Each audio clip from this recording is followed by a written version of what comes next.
अस्सलाम we were discussing the glomus tumour और उसमें मैंने आपको बताया कि कैसे ये बनता है, कॉज और पैथोलॉजी क्या होती है इसकी, कौन सी दो टाइप्स होती है, किस तरह से ये स्प्रेड करता है। क्लिनिकल फीचर्स हमने इसके डिस्कस कर लिए थे विच वर इंट्राटिम्पैनिक, जो कान के अंदर फीचर्स आ रहे होते हैं।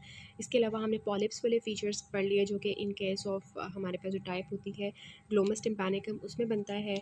इसके अलावा we discussed about the cranial nerve palsies जो हो जाती हैं और ऑडिबल ब्रूट हमें मिलता है जब हम मैस्ट्रॉइड के ऊपर जो है स्टेथ रखते हैं, तो उससे हम वो उसको स्किल्टेट करते हैं और रूल ऑफ 10 हमने देखा था। नाउ हमारे पास बहुत ही इंपॉर्टेंट चीज़ होती है rising sun appearance of the glomus tumour. जैसे आपको यहाँ पे नज़र आ रहा होगा कि मैंने आपको बताया था ना कि नीचे से हमारे पास जो इन्फीरियर हमारे पास वॉल होती है ऑफ द मिडल ईयर, वहाँ से हमारा जो जूगुलर बल्ब होता है वहाँ से अगर हमारा ट्यूमर अराइज कर रहा होता है मिडल ईयर के अंदर, ठीक है, तो ऐसे लगता है जैसे सनराइज हो रहा है नीचे से ऊपर की तरफ, ठीक है। तो sunrise tumour is actually sunrise appearance is actually seen when the tumour arises from the floor of the middle ear. जब वो नीचे से ऊपर से ऐसे अराइज कर रहा होता है ना, तो ऐसे लगता है जैसे सूरज जो है ना वो निकल रहा है, ठीक है। तो इस तरह से वो नज़र आता है, तो हम इस वजह से इसको कहते हैं राइजिंग सन अपेरेंस। दूसरा हमारे पास जो अपेरेंस होती है that is a pulsating sign, या हमारे पास होती है ब्राउन साइन, ठीक है। पल्सेटिंग साइन क्या होती है कि हम ऐसे पेशेंट्स के जो कान के अंदर ना हम सीजल स्पेकुलम जो है ना वो डालते हैं, इस तरह से इधर से हम प्रेशर देते हैं, ठीक है, कान के अंदर। जब कान के अंदर प्रेशर जाता है ना, उससे क्या होता है कि पहले तो ट्यूमर जो है ना बहुत तेज़ी से क्या हो रहा होता है, पल्सेट कर रहा होता है ना। मैंने आपको बताया उसमें बहुत ज़्यादा वेजल्स होती हैं और वो वेजल्स जो है बहुत ज़्यादा पल्सेटिंग ट्यूमर होता है ये।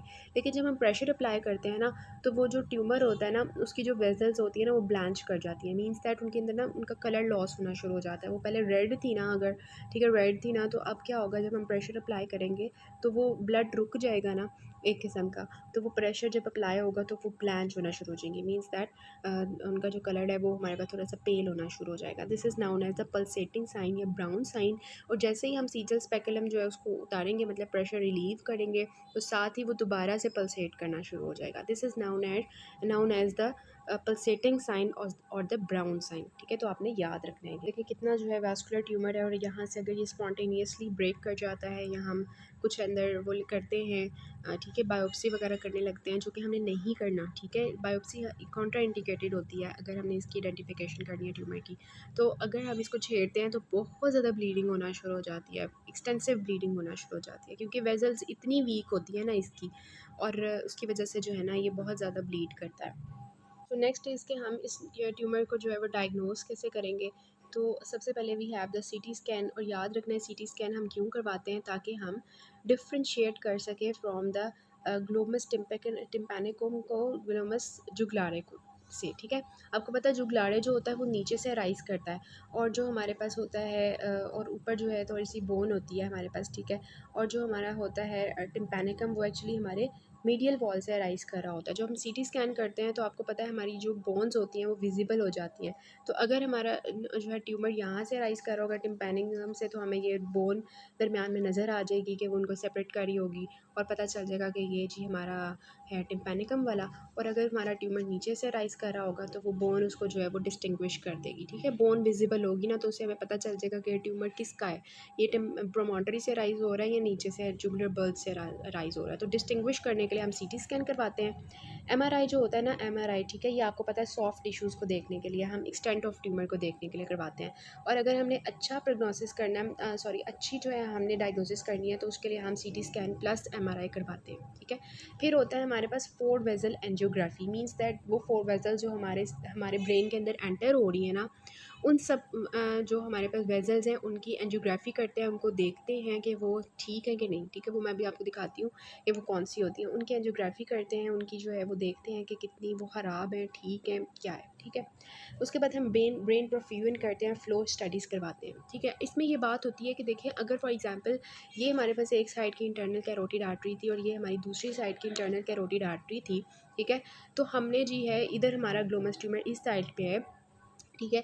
तो हमने जो है अगर सर्जरी वगैरह करवानी है, सर्जरी करनी है, तो हम ये सोच सकते हैं ना कि हमारी ये इंटरनल कैरोटिड आर्टरी इस साइड की जो है कुछ इसमें मसला हो सकता है। तो हम ये करते हैं कि दोनों साइड्स की जो है ना, स्पेशली जो हमारी अपोजिट साइड की कॉन्ट्रालेटरल इंटरनल कैरोटिड आर्टरी है, उसकी परफ्यूजन, उसकी एडिक्वेसी चेक करें कि वो कितनी बेहतर है। ठीक है, तो उसके लिए हम ब्रेन परफ्यूजन फ्लो स्टडीज़ करते हैं। कॉन्ट्रालेटरल जो हमारी इंटरनल कैरोटिड आर्टरी होती है उसकी एडिक्वेसी या सर्कल ऑफ विलिस की एडिक्वेसी को चेक करने के लिए। फिर एम्बोलाइजेशन, ये हम सर्जरी से 1 से 2 दिन पहले एम्बोलाइजेशन कर देते हैं। ठीक है, थोड़ी सी जो है ना इस तरह से वेसल के अंदर बहुत ज़्यादा बड़े बड़े ट्यूमर्स हों, बिकॉज हमने ट्यूमर को जब सर्जरी करनी होती है तो उससे बहुत ज़्यादा जो है ना वेसल्स अगर रप्चर हो जाए तो बहुत ज़्यादा ब्लीडिंग होगी और पेशेंट की डेथ हो सकती है। ठीक है, so we have to do what we have to do, embolize the vessel. ठीक है, 1 to 2 days बिफोर सर्जरी, ताकि हम ब्लड लॉस को कम कर सकें during and after the surgery. ठीक हो गया। उसके बाद हमारे पास आता है बायोप्सी, और मैंने आपको बताया था कि हम कभी भी बायोप्सी नहीं करवाते। ठीक है, biopsy is never done, because biopsy से क्या हो सकता है कि हमारे पास बहुत ज़्यादा ब्लीडिंग जो है वो स्टार्ट हो सकती है एंड पेशेंट की डेथ हो सकती है। ट्रीटमेंट हम कैसे करेंगे? हम उसी तरह जैसे हम ट्यूमर्स को डील करते होते हैं, उनको सर्जिकली रिमूव कर सकते हैं, रेडिएशंस कर सकते हैं या एम्बोलाइजेशन कर सकते हैं। अब रेडिएशंस और एम्बोलाइजेशंस मोस्टली हम जो है ब्लड जो हमारे पास लॉस है उसको प्रिवेंट करने के लिए, वेस्कुलैरिटी जो है उसको कम करने के लिए करते हैं। Otherwise these are not helpful. ये सिर्फ हमारी वेस्कुलैरिटी को कम करने के लिए यूज़ होते हैं। मेन जो हमारा ट्रीटमेंट होता है वो सर्जिकली ही होता है, और सर्जिकली हमारे पास जो है डिफरेंट अप्रोचेज़ होती हैं। ट्रांस कैनाल अप्रोच होती है। ट्रांस कैनाल अप्रोच हम कब करते हैं?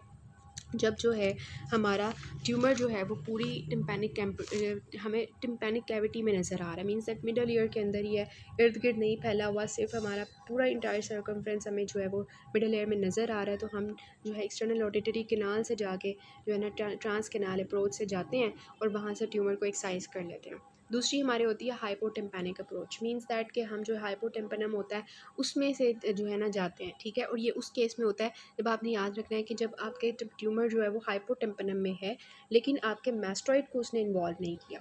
ठीक है, हाइपोटेम्पनम में है लेकिन उसने अभी मैस्टॉइड की तरफ इन्वॉल्व नहीं किया, तो आप हाइपोटेम्पनम अप्रोच करते हो।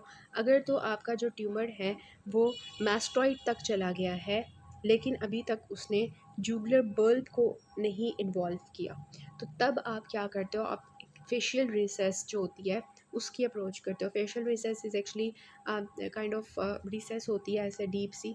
ठीक है, जो कि आपके पास एक बाउंड्री सी बनाती है। इधर हमारी फेशियल नर्व होती है इसके पास।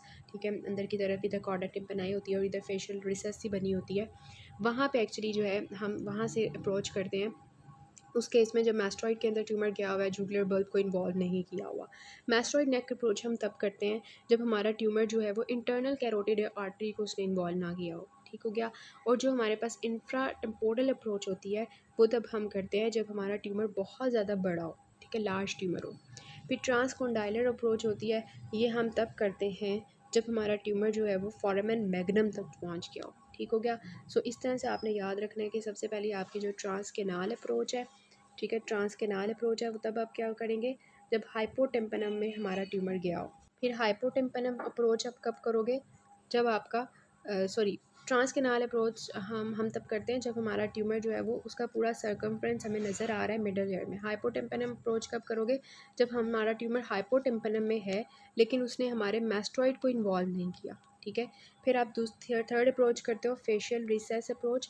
ठीक है, जब आपको पता हो कि आपका जो ट्यूमर है उसने मैस्टरॉइड को तो इन्वॉल्व कर लिया है। ठीक है, यहाँ पे मैस्टरॉइड को इन्वॉल्व नहीं किया होता, यहाँ पे उसने मैस्टरॉइड को इन्वॉल्व कर लिया, प्लस उसने जूगुलर बल्ब को जो है वो नहीं इन्वॉल्व किया हुआ। फिर आप करते हो कौन सी? मैस्टरॉइड नेक अप्रोच। ठीक है, वो आप तब करते हो जब आपका जो मैस्टरॉइड नेक अप्रोच आप तब करोगे जब आपका ट्यूमर जो है वो इंटरनल कैरोटिड आर्टरी में नहीं किया। ठीक है, उसके बाद जो इंफ्राटेम्पोरल अप्रोच है वो आप तब करते हो, उसको आप फिश अप्रोच भी कहते हो, जिसमें आपका लार्ज ट्यूमर हो। लार्ज ट्यूमर हो तो फिर आप इंफ्राटेम्पोरली जाते हो।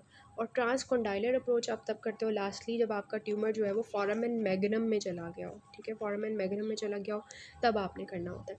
मैंने आपको बता दिया कि जो रेडिएशंस और एम्बोलाइजेशन वाले ट्रीटमेंट होते हैं जस्ट आपकी वास्कुलरिटी को कम करने के लिए होते हैं, ताकि जो है आपकी जो है ट्यूमर जो है उसकी ब्लीडिंग वगैरह से पेशेंट की डेथ ना हो जाए। Otherwise these are not the sole approaches, sole treatments for the that tumour. ठीक हो गया। कार्सिनोमास में मैंने आपको बस ये बताना है कि आपने याद रखने का कार्सिनोमास में पेशेंट को साथ पेन भी हो रही होती है। ठीक है, पेन बहुत ज़्यादा होती है कान में। 40 to 60 ईयर्स में मोस्ट कॉमन होता है, फीमेल्स में मोस्ट कॉमन होता है। बहुत अरसे से पेशेंट को ये डिस्चार्ज हो रहा होता है।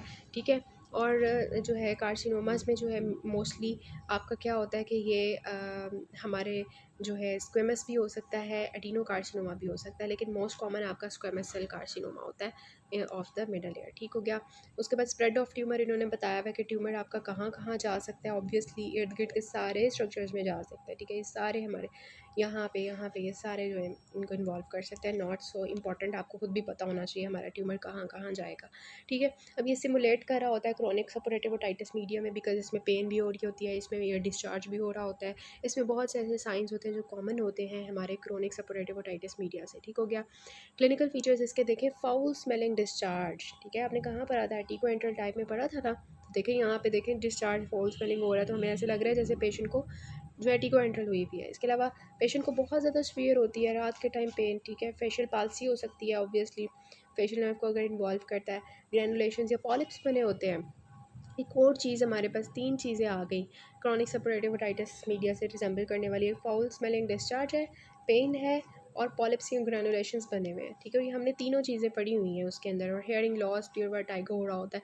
तो ये हमारे पास सारी चीज़ें ऐसी लग रही होती हैं जैसे पेशेंट को क्रॉनिक सपोरेटिव ओटाइटिस मीडिया है, but the patient is actually having the tumour. ठीक है, तो उसके लिए हम डायग्नोसिस के लिए सीटी स्कैन करवाएंगे, एंजियोग्राफी वगैरह करवाएंगे हम।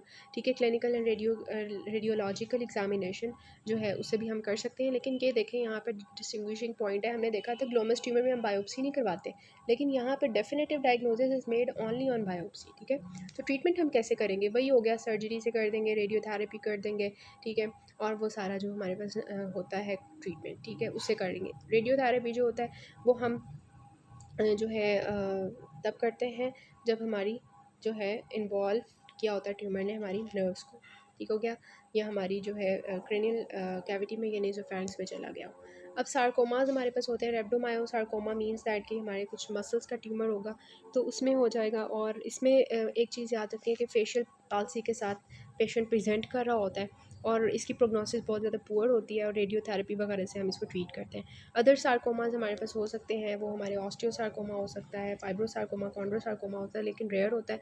और अगर मेटास्टाइसिस होनी हो तो वो हमारे लंग्स या बोन में हो जाता है। सेकेंडरी ट्यूमर्स आपके होते हैं जो मैंने आपको बताया, ऑडिटरी मियाटिस से आ सकते हैं, पैरोटिड ग्लैंड से, नेसोफेरिंक्स से आ सकते हैं, और दूसरी साइड से भी आ सकते हैं, ब्रेस्ट वगैरह से। ठीक है, ये हमने पहले डिस्कस कर लिया था। This is actually the picture showing you the patient having the rhabdomyosarcoma, और पेशेंट को साथ में फेशियल नर्व पैरालिसिस भी हुई होती है। ठीक है, तो ये आप